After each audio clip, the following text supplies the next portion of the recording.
기도합니다. 하나님 감사합니다. 이 교사대학 계속해서 진행합니다. 전도와 영혼 구원이라는 주제로 우리 함께 나눌 때에 우리가 더욱더 전도를 알게 하시고 또 하게 하셔서 우리가 그 정말로 많은 영혼들을 구원하는 한 사람 한 사람이 되게 하여 주시옵소서. 예수님의 이름으로 기도합니다. 아멘. 네, 전도와 영혼 구원이라는 제목으로 우리 두 번째 강의를 시작하도록 하겠습니다. 역시나 40분, 딱 40분 마칠 수 있도록 할 거고요. 이제 54분입니다. 54분부터 시작해서 빠르게 진행해서 빠르게 끝내도록 하겠습니다. 여러분은 전도를 하고 계십니까? 나는 올해 좀 전도를 위해 노력을 해봤다. 내 주변인들에게 전도를 할 노력을 해봤다. 시도는 해봤다. 그러시구나. 오늘날 많은 그리스도인들이 전도를 포기한 채 산다고 합니다. 수치적으로 그런데요. 우리나라 출산율이 지금 0.78. 그러니까 이제 부부가 두 명이잖아요. 두 명이서 0.78명을 낳는다고 합니다. 이 소식을 듣고 이제는 0.7 이하로도 떨어질 수 있겠다라고 얘기를 하고, 실질적으로 서울은 0.58 정도밖에는 안 된다고 해요. 이게 전국은 0.78이지만 수도권은 더욱더 떨어지는 상황인데, 이 소식을 듣고 미국의 석학한 사람이 어떻게 반응을 했냐면 이렇게 반응을 했더라고요. 보이세요? 뭐라고 써 있는지? 대한민국 완전히 망했네요 라고 깜짝 놀라면서 0.78이라는 출산율은 앞으로 이제 회생의 기미가 점점 사라지는 출산율이라고 해요. 그러니까 언젠가는 또 늘어나겠지, 망하기야 하겠어 했을 때 이제 정말로 경제적으로도 어떤 상황에서도 회복은 불가능하다라고 여겨지는 지점까지 왔다는 게 현재의 상황인데, 제가 이걸 보면서 드는 생각은 우리가 전도를 하고 있느냐는 물음에 지금 대한민국 교회들이 이렇게 대답을 한다고 합니다. 이거는 놀랍게도 목회자들이 많이 포함되어 있는 조사의 결과예요. 목회자 300명과 평신도 500명이 함께 대답을 했던 수치인데, 올 한 해 전도를 했냐라고 물었을 때 50%가 전도를 하지 않았다라고 얘기를 한다고 해요. 그리고 또 이제 약 34%가 전도를 했으나 잘 되지 않았다. 그러니까 말 그대로 실패했다라고 한다고 합니다. 그러니까 15.9, 약 16%에 가까운 사람들만이 전도했다라고 대답을 하는 거죠. 그러니까 이게 출산율로 따지면은, 아까 그 지수로 따지면은 엄청난 그 우리나라 출산율의 반에도 미치지 못하는 상황인 거죠. 우리는 지금 전도하지 못하고 있는 거죠. 그러면 이게 근데 놀랍게도 2018년의 데이터입니다. 코로나가 왔잖아요. 코로나가 끝나고 제가 오늘 열심히 찾아봤지만 아쉽게도 저런 종류의 조사는 없었더라고요. 근데 코로나가 끝나고 조사를 다시 했을 때 어떤 결과가 있을까요? 저는 두려워서 조사를 못할 것 같아요. 그만큼 우리가 지금 전도를 하지 못하고 있다. 그러니까 아까 그 석학의 말을 빌리자면 정말 한국교회 망했네요라고도 말할 수 있는 상황이 지금의 상황이라고 합니다. 그런데 왜 우리는 전도를 하지 못할까요? 우리는 왜 네. 우리는 왜 전도를 하지 못할까요? 우리 안에 전도에 대한 두려움이 있기 때문입니다. 크게 이 세 가지의 두려움 때문이라고 해요. 첫 번째는 내가 전도를 해도 열매가 없을 것 같은 두려움. 내가 해도 되지 않을 것 같다는 거죠. 내가 전도를 해도 그 사람이 정말 교회로 올까? 그 사람이 정말 믿게 될까? 하는 그 두려움이 있다는 거죠. 두 번째로는 거부당하는 것에 대한 두려움. 그러니까 내가 얘기를 했을 때 싫어. 나 교회 안 가고 싶어 라는 말을 들을까 봐. 그리고 그에 이어져서 세 번째, 나를 이상하게 볼 것이라는 두려움. 한국 사회뿐만 아니라 많은 나라들에서 기독교인들을 이상하게 보는 그 세태가 되어가고 있습니다. 어디 가서 나 기독교인입니다 자랑스럽게 얘기하실 수 있으세요? 저는 어느 순간부터 제 직업을 어디 가서 말하는 게 당당하지가 않을 때가 있어요. 이상하게 쳐다보거든요. 목사, 이렇게 이상하게 보는 사람들이 분명히 있습니다. 그런 상황에서 전도를 한다는 것은 사실 정말로 어렵다는 거죠. 두려울 수밖에 없다는 거죠. 그런데 이 두려움, 이 결국은 뭐냐면 안 될 것 같은 두려움이 가장 큰 거예요. 열매가 없을 것 같은, 내가 해도 안 되고 내가 전해봐야 아무런 효과 없이 그냥 다들 나를 이상하게 볼 것 같은 두려움 때문에 전도를 하지 못하는 거죠. 그런데 평생을 무슬림들을 향해서 전도를 한 선교사님이 있습니다. 그런데 평생을 선교 사역을 하면서 한 명의 회심자도 만들어내지 못했어요. 그러면 그분은 실패한 선교사일까요? 한 명도 만들어내지 못하니까 실패한 선교사일까요? 이 실패했다, 열매가 없다에서 우리들이 흔히 하는 착각은 그게 다 자기 탓이라고 생각한다는 거예요. 우리는 뿌리나 사실 거두는 것과 회심하게 하는 것은 우리로서는 할 수 없는데, 그건 다 하나님의 영역인데 우리는 그것을 우리의 실패로 생각하기 때문에 두려워하고 무서워하는 거죠. 그런데 그것은 우리의 실패가 아닙니다. 하나님께서, 제가 아무리 진짜 힘을 쏟고 열심히 해도 하나님께서 그의 마음을 돌리지 않으시면 되지 않는 것이기 때문에 우리는 그저 전할 뿐, 열매는 하나님께 있는 겁니다. 그런데 그렇게 생각하지 못하고 그 열매까지도 나에게 달렸다라고 생각하는 그 마음 때문에 우리는 실패한 전도가 있다라고 생각을 하는 거죠. 그리고 이러한 생각이 전도를 두려워하게 만듭니다.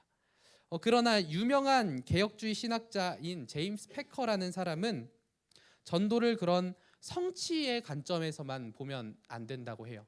써 있죠. 전도를 성취의 관점에서 보면은 누구도 전도를 할 수 없다는 거예요. 전도는 성공해야만 전도가 아니라 그저 뿌리는 것만으로도 전도다. 그 성공과 실패를 떠나서 그저 전하는 것만으로도 전도다라고 얘기를 하는 겁니다.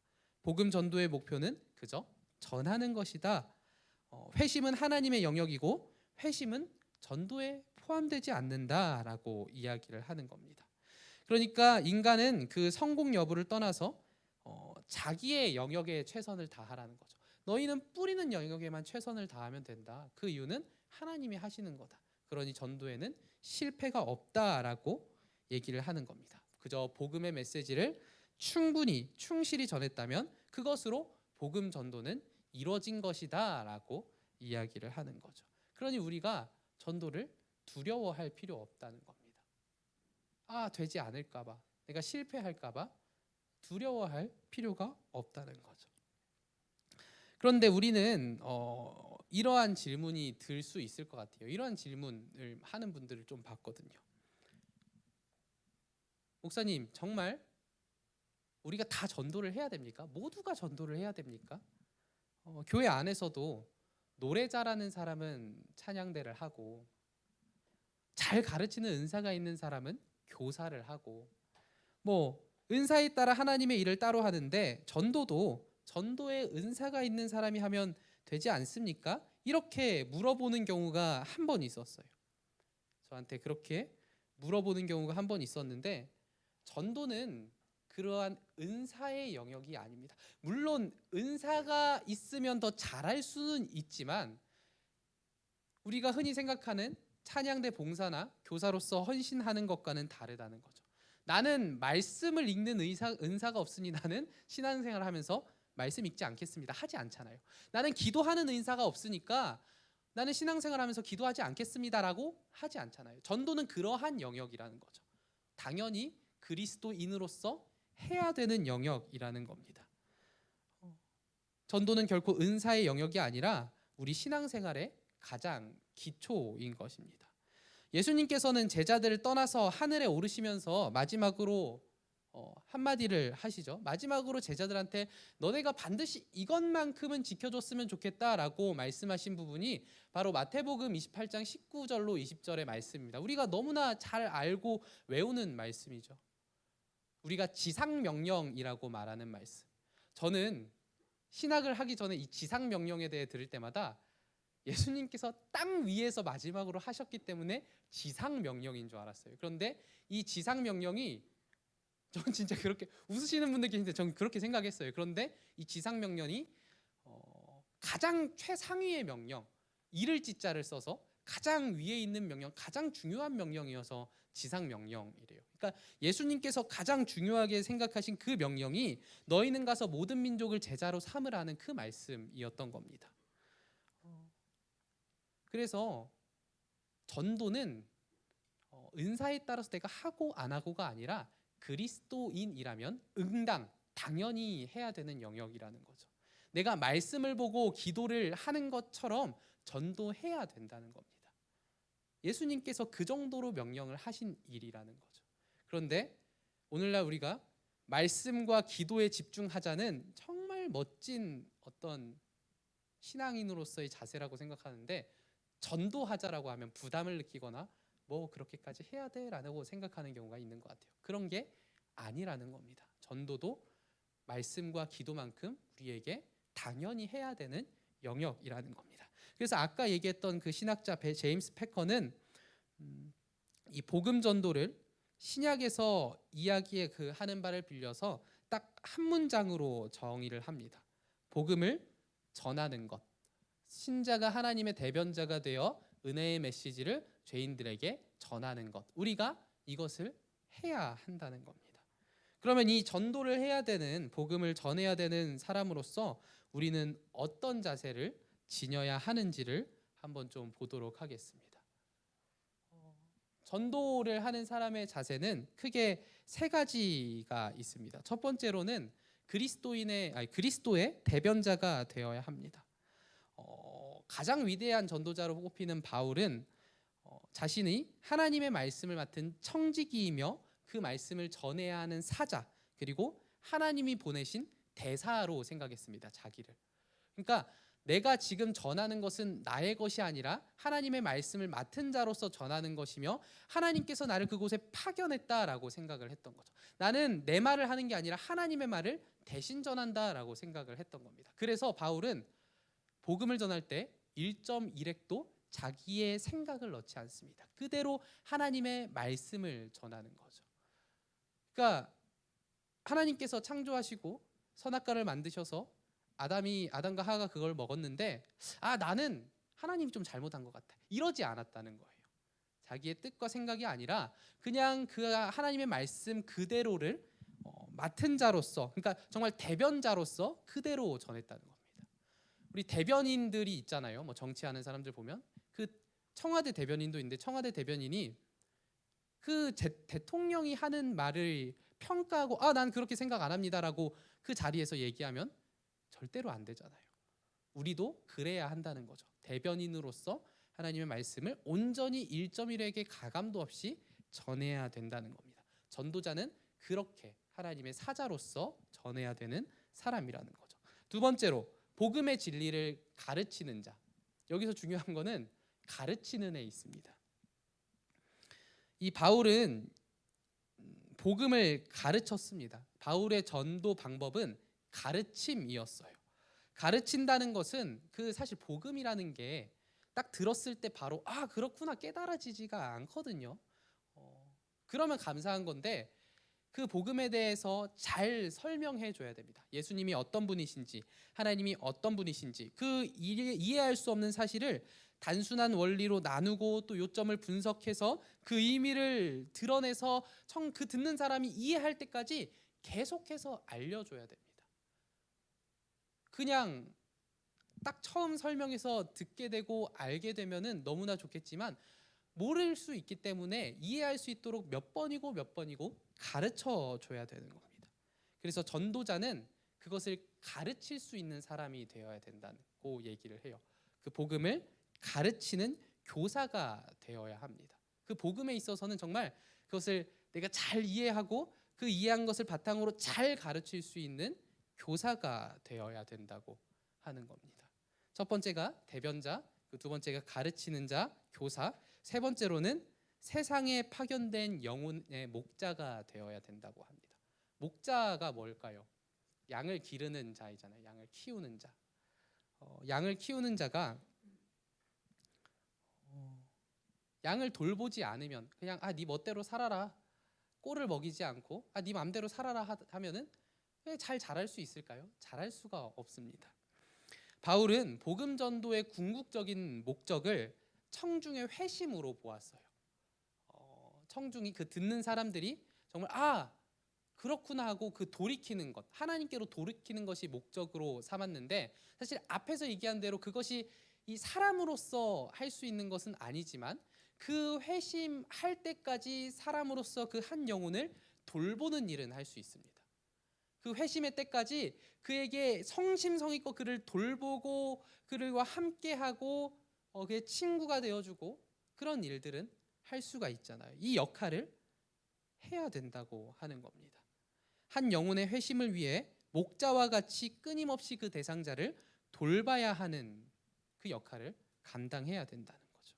그러니까 전도하는 사람은 믿든지 말든지 네 마음대로 해라 하고 뿌려만 놓는 게 아니라 뿌린 이후에도 그를 잘 돌보며 사랑으로 계속해서 진리를 가르치며 끝까지 한 영혼을 목자와 같이 돌봐야 한다는 겁니다.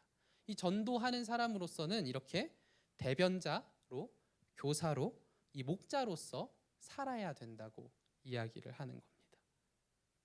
어떻게 그렇게 하실 수 있으시겠습니까? 전도해야 되는 분들로서 쉽지 않겠죠. 그런데 이렇게 해야 된다고 성경은 우리에게 이야기하고 있는 거죠. 그렇다면 이런 자세를 가지고 그럼 전도를 하는데 가장 중요한 건 결국 그건 같아요. 무엇을 전해야 하는가? 복음을 전해야 하는데 그 복음을 어떻게 전할 수 있는가?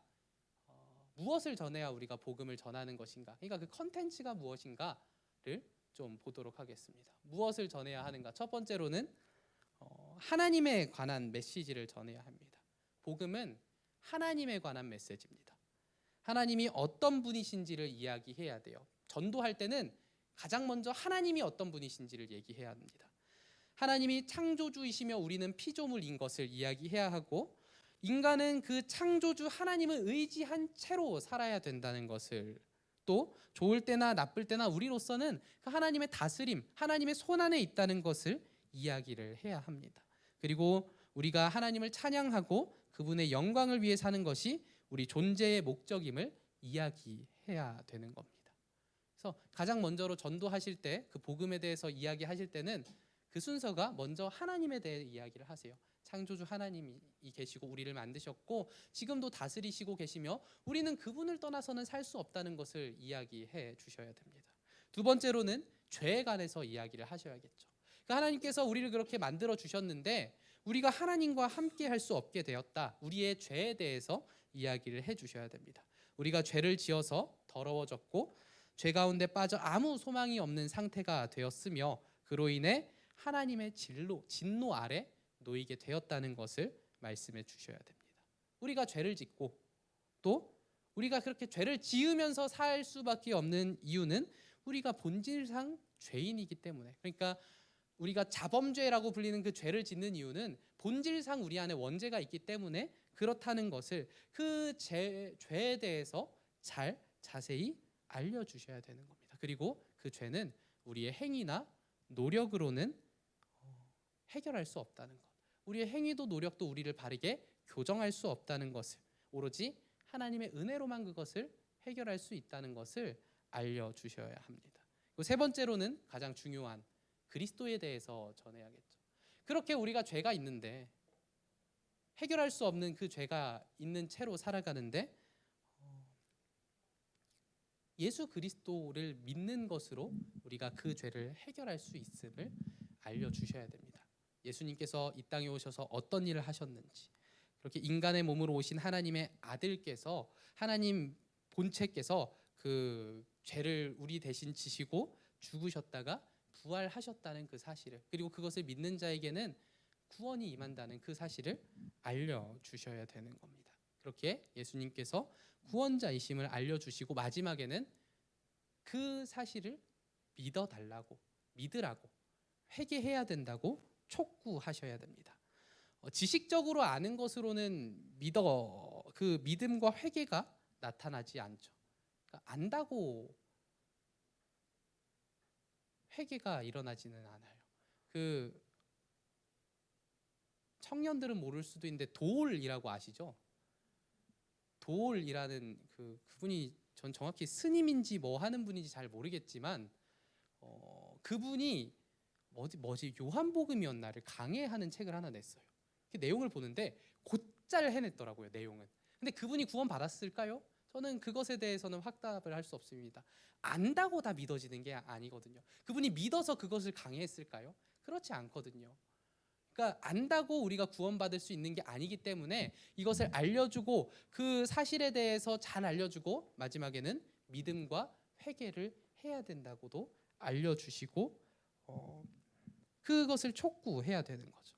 그래서 복음에 대해 전할 때는 첫 번째로 하나님에 대해서 이야기하시고 죄에 대해서 이야기하시고 예수 그리스도에 대해서 알려주시고 그것을 믿고 회개하기를 촉구하셔야 됩니다. 그럼 그 내용을 복음을 전할 때 다 하실 수 있으신가요? 이렇게 얘기하면 어려운데 사형리 접해 보신 분, 사형리 많죠. 그러면 사형리 말고 글 없는 책 아세요? 글 없는 책, 색깔로 된 책.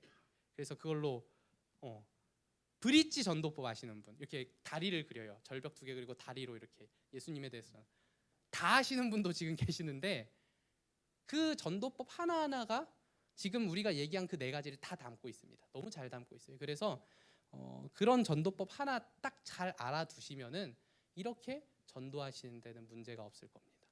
그러니 복음을 전하실 때는 그러한 것들 하나 딱 잡아서 잘 외워두시고 잘 설명할 수 있도록 해두시고 전도할 때 꼭 그대로 하시면 참 유익할 겁니다. 그런데 우리가 이렇게 전도자로서는 이렇게 해야 되고 또 이런 걸 전해야 되는 건 알겠는데 전하고 싶으세요? 전도하고 싶으십니까? 그 마음이 좀 있으세요? 있어야 합니다. 있는 게 그리스도인으로서는 그것이 당연히 있어야 된다고 얘기해요. 그러니까 복음 전도의 동기가 있어야 되는데 복음 전도의 동기는 딱 2가지입니다. 하나님을 사랑하는 마음이 있으면 복음을 전도하고 복음을 전하고 싶고요. 이웃을 사랑하는 마음이 있으면 복음을 전하고 싶어지는 겁니다. 우리가 복음 전도에 지속적으로 관심을 기울이려면 이렇게 2가지 동기가 필요합니다. 하나님 사랑과 이웃 사랑. 첫 번째로는 하나님 사랑이죠. 사람의 제일 되는 목적을 기억하시는 분. 이게 하나님의 제일 되는 목적. 이제 학습과 세례 받으실 때도 아마 한 번씩 하실 거고 종종 이제 요리문답을 하실 때 할 텐데 여기 들리는 것 같은데 뒤에서 많이 얘기를 해주시는 것 같아요. 그래서 하나님을 영화롭게 하고 영원토록 그를 즐거워하는 건데 하나님을 영화롭게 하는 것이 우리의 목적입니다. 그 영화롭게 하는 것은 우리가 하나님의 뜻에 순종하고 또 성경에 게시된 하나님의 뜻을 이루는 일들이겠죠. 그리고 이 복음 전도는 앞서 이야기했다시피 예수님께서 우리에게 주신 가장 중요한 명령입니다. 그러면 우리의 목적은 뭐냐? 하나님을 영화롭게 하는 것, 즉 하나님의 뜻을 이 땅에서 이뤄내는 건데 하나님의 뜻은 뭐예요? 지상 명령입니다. 결국 이 전도가 하나님을 영화롭게 하는 일이라는 거죠. 그럼 하나님을 사랑하는 자들로서는 이 하나님의 명령을 따르고 싶은 마음이 생길 수밖에 없는 겁니다. 하나님이 나한테 그걸 원하셔? 그럼 내가 해야지 하는 마음으로 복음을 전하고 싶은 마음이 생겨야 되는 겁니다. 그것이 없다면 우리 모두 기도하면서 그것을 구해야 하는 거예요. 제가 그 하나님을 영화롭게 하는 일에 참여하게 해달라고, 그걸 기뻐하며 하게 해달라고 기도하셔야 되는 거죠. 그래서 우리는 그 하나님을 사랑하면 할수록 이 복음 전도에 대한 마음이 생길 수밖에 없는 겁니다. 그리고 또 더해서 이웃 사랑을 이야기했는데 우리가 복음 전도를 하게 되는 또 다른 동기가 그 이웃을 사랑하는 마음이죠. 제가 처음 신학을 할 때 저는 목사가 되고 싶은 마음에 신학을 하지는 않았어요. 근데 내가 뭘 하게 될지는 모르겠는데 우선은 그때 제가 참 대단한 것 같아요. 우선 내 가족 전도를 위해서 신학을 해야겠다라는 생각을 먼저 했거든요. 아무도 안 믿으니까. 근데 내가 하는 말을 안 듣는 거예요. 부모님도 교회 나오는데 하나도 안 듣고 동생도 잘 안 나가고 그래서 내가 신학을 하면은 여기에 좀 힘이 붙지 않을까 했어요. 좀 듣지 않을까? 그게 시작이었는데 그러니까 결국 제 마음속에는 가족 전도하고 싶은 마음이 항상 있었던 거예요. 왜요? 내가 가족을 사랑하는데 내가 이 예수 그리스도를 믿어 보니까 이거 없이는 살 수가 없고 이게 없는 삶이 얼마나 괴롭고 불쌍하고 힘든지를 알겠으니까 이 부모님한테 전도를 하고 싶은 거예요. 예수님 믿으라고 이야기하고 싶은 거예요. 이게 이웃사랑의 마음입니다. 꼭 가족이 아니더라도 내 친구, 나는 너무 이것으로 즐거운데, 이 구원받은 것으로 행복하고 이 땅에서 내가 할 일을, 사실 가장 중요한 그 일을 마쳤는데 내 친구는 그렇지 못하고 여전히 죄로 인해 괴로워하고 그의 말로가 어떻게 될지가 보이니까 그 이웃 사랑하는 마음으로 전하고 싶어지는 겁니다. 그래서 우리는 복음 전도를 하고 싶은 그 마음, 그 동기가 생기는 것이죠. 이렇게 복음 전도는 하나님 사랑할 때, 그리고 이웃을 사랑할 때 그 마음이 생기는 겁니다. 그러한 동기들이 있을 때 우리는 전도를 할 수 있게 되는 겁니다. 그런데 여기서 하나 더 얘기를 하자면, 우리가 어떤 방식으로 전해야, 어떻게 복음을 전해야 할까요? 어떤 수단으로, 어떤 도구로 복음을 전해야 할까요? 정말로 여러 방법이 있습니다. 흔히 전도하면 떠오르는 방법이 뭐가 떠오르세요? 전 전도하면 물티슈가 가장 먼저 떠올라요. 어쩔 수 없어요. 저는 이 물티슈를 가지고 가장 많이 전도를 했기 때문에. 물티슈에 딱 교회 이름 적혀 있고, 그리고 가장 많이 받은 것도 물티슈예요. 이게 지나가다가 누가 전도하시면 먹을 것 같으면 저 교회 다녀요 하고 이제 다른 분들 드리라고 하는데, 이 물티슈는 괜히 받고 싶어요. 어딘가 쓸 데가 분명히 생기거든요.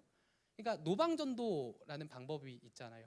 노방전도도 있고 우리가 흔히 얘기하는 관계전도도 있고, 요즘은 문화전도도 정말 많습니다. 이 문화적인 요소, 문화의 그 기독교적인 요소를 잘 녹여서 사람들을 끌어모은 다음에 거기서 이제 복음에 대해서 이야기를 하는.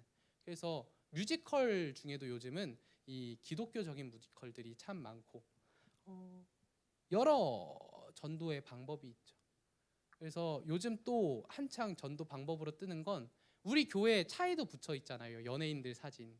연예인들 사진 왜 붙어 있나 싶으시죠? 저게 효과가 있나 싶으신데, BY 기억하세요? BY. BY가 힙합 하는 사람이에요. 근데 보통 힙합 하면은 좀 문란하고 좀 이렇게 반항적이고 그런 문화를 떠올리기 쉬운데, 그 BY는 힙합을 정말 기독교적으로 하고 그 자기의 사생활까지도 정말 잘 다스립니다. 그래서 그 BY가 1등을 했을 때 그의 음악을 듣고 그 유튜브 댓글에 나도 교회 한번 다녀볼까? 가보고 싶다. 뭐 얼마나 그 중에 갔는지는 모르겠는데 어쨌든 그 이미지와 그 문화를 통해서 전도할 수 있거든요. 제 주변에도 BY는 아니었지만 그런 식으로 전도되어서 온 신학생을, 지금 벌써 목사네요. 목사님도 계시거든요. 이게 전도의 방법은 정말로 여러 가지가 있습니다. 그런데 많은 방법들이 있어요. 사실 어떤 게 옳고 그르다라고 하기에는 정말로 많은 방법들이 있는데, 이 수단에 앞서서, 도구에 앞서서 가장 우선되어야 할 것은 그 사랑하는 마음이라고 합니다. 이 복음 전도를 할 때 그런 경우가 있어요. 내가 전도해서 칭찬받아야지. 내가 전도해서 내 의의를 높여야지. 내가 좀 이만큼 했잖아 하는 마음을 가져야지 하는 경우에는 그게 순수하지 않잖아요. 물론 그렇게도 하나님께서 일하실 수 있겠지만, 그런 것보다 우리가 그 한 영혼을 사랑하는 마음이 먼저가 되어야지 그 전도하는 그 모양과 모습에서도 그 진심이 드러나게 되고, 진심은 통하고 진심은 보입니다. 내가 다른 목적으로 전도하면은 그 모습이 대상자에도 보일 수밖에 없어요. 그래서 그런 경우에는 우리가 볼 때도 조금 그렇다 하는 전도들이 보일 때가 있잖아요. 그런 모습들이 과연 사랑이 있는 모습인가라는 생각을 하게 할 때가 있습니다. 판단할 수는 없겠지만, 그렇기 때문에 우리는 최대한 사랑으로, 그 수단에 앞서서 사랑으로 복음을 전해야 한다고 이야기를 하는 겁니다. 이 너무나 많은 방법들이 있지만 그 목적이 단순히 나의 의를 위함이면 그것은 폭력으로 바꿔버립니다. 전도가 그 사람에게 있어서, 대상자에 있어서 폭력으로 바뀔 수가 있어요. 내 의를 위한다면. 그런데 사랑으로부터 출발한 수단이라면, 그 마음으로부터 시작된 것이라면 충분히 그 진심은 통할 수 있다는 것을 기억하시면 좋을 것 같아요. 근데 여러분, 그렇게 사실 전도를 하는데 되던가요? 제가 어르신 목사님들 만나면 제일 부러운 게, 옛날에는 나무 밑에다 천막을 치고 동네 다니면서 북을 치면 사람들이 모였대요. 그리고 그게 그냥 성도가 됐대요. 근데 거짓말이 아니라 그랬대요, 진짜. 이게 모든 목사님들의 통일된 이야기예요. 나무 밑에 천막을 치고 북을 치면서 돌아다니면 성도가 50명이고 100명이고 모였답니다. 저로서는 확인할 길이 없지만 모두가 그렇게 얘기하면 믿을 수밖에 없잖아요. 그리고 그렇게 한국교회가 세워졌다고 얘기하고요. 근데 제가 지금 나가서 대전을 한 바퀴를 돌아도 10명이 모일까요? 북을 치면서? 아닐 거라고 보거든요. 오늘날 전도가 안 됩니다. 현실적으로 전도가 되지 않아요. 왜 전도가 안 될까요?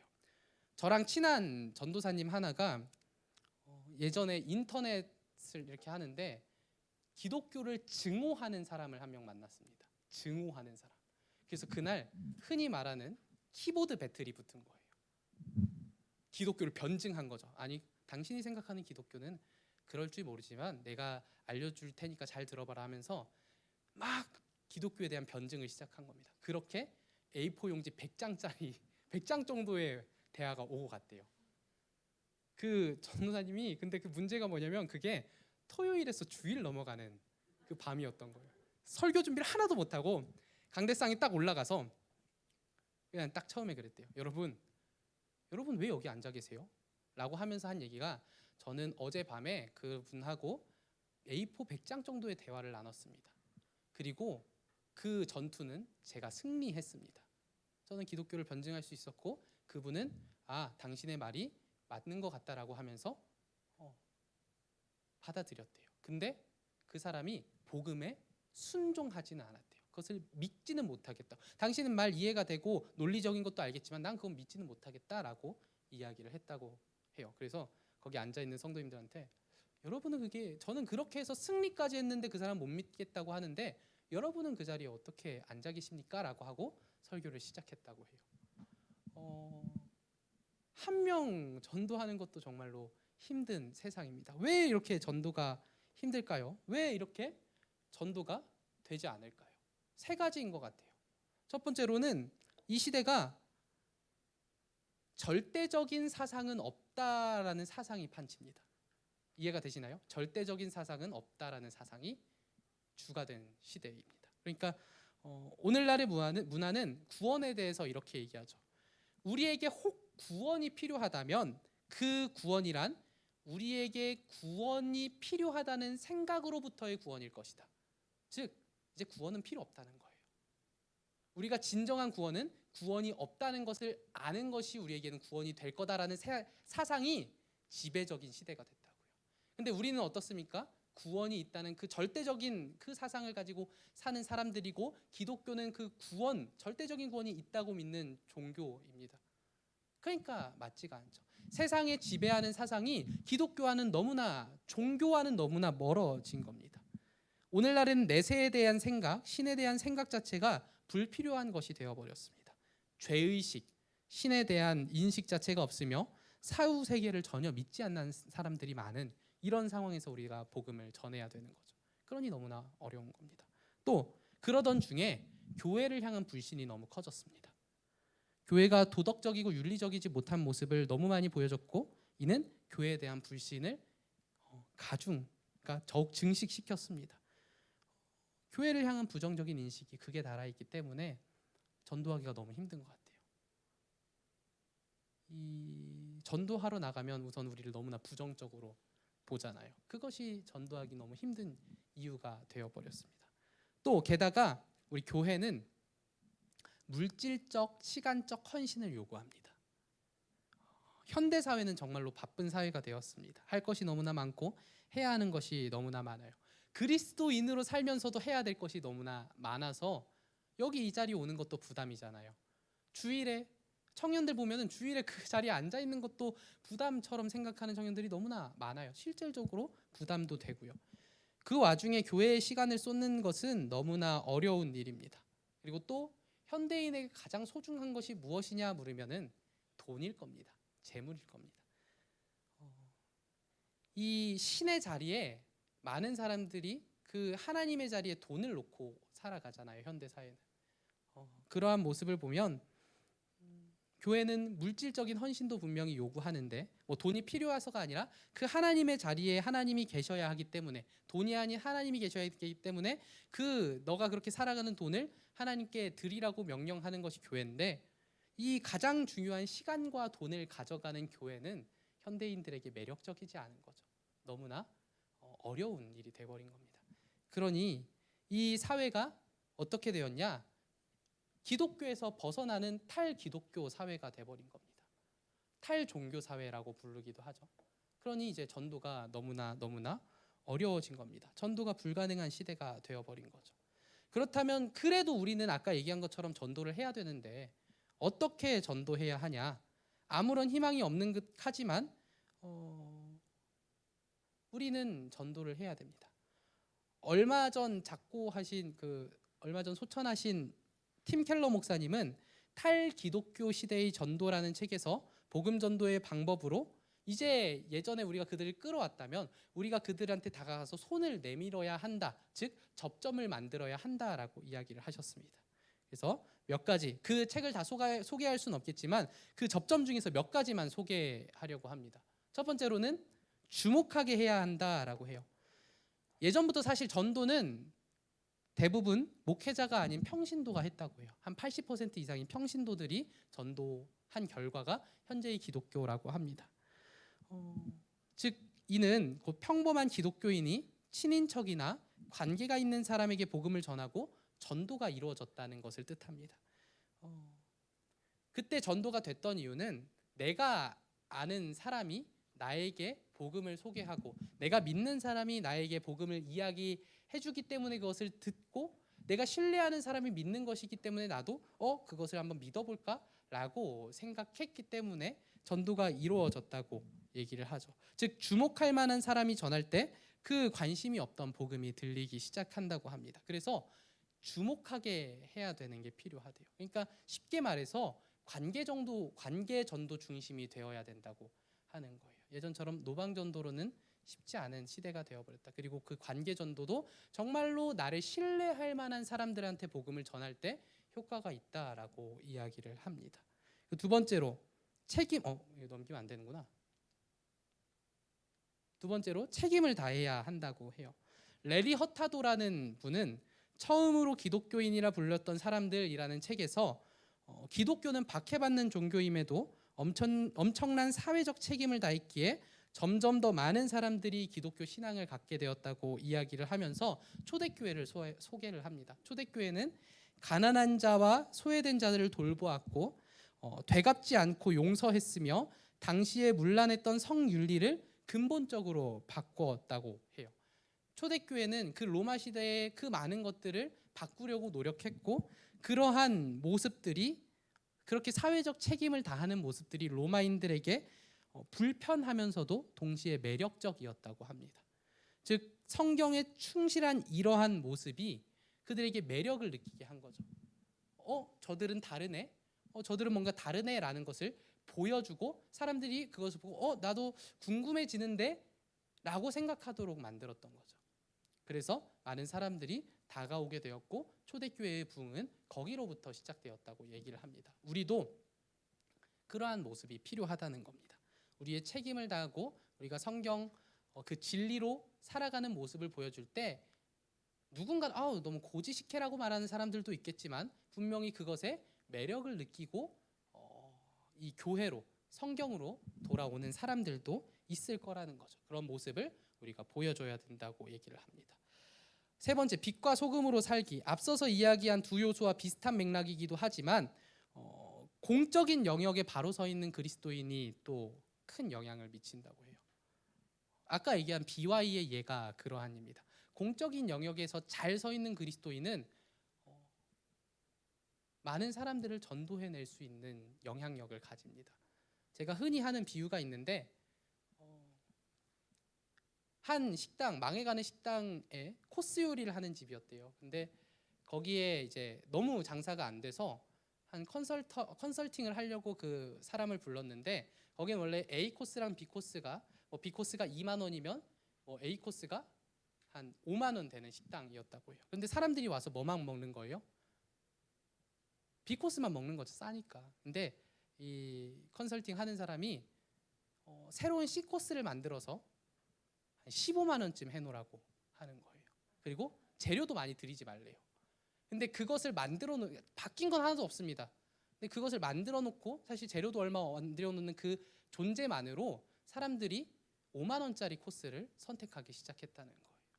이게 무슨 얘기냐면 무언가는 그 존재만으로도 다른 사람들을 끌어올릴 수 있는 영향이 된다는 거죠. 영향력을 줄 수 있다는 거죠. 그 사실상 잘 팔리지도 않는 A 코스가 그 15만 원짜리 코스가 그렇게 영향을 끌어올릴 수 있다는 겁니다. 우리 그리스도인들로 그 빛과 소금으로 공적인 영역에 정말 대단한 사람으로 설 때 그러한 영향력을 줄 수도 있다는 것이죠. 그리고 마지막으로 지금까지 기독교는 사실 몇 번의 부흥과 쇠퇴를 경험을 했습니다.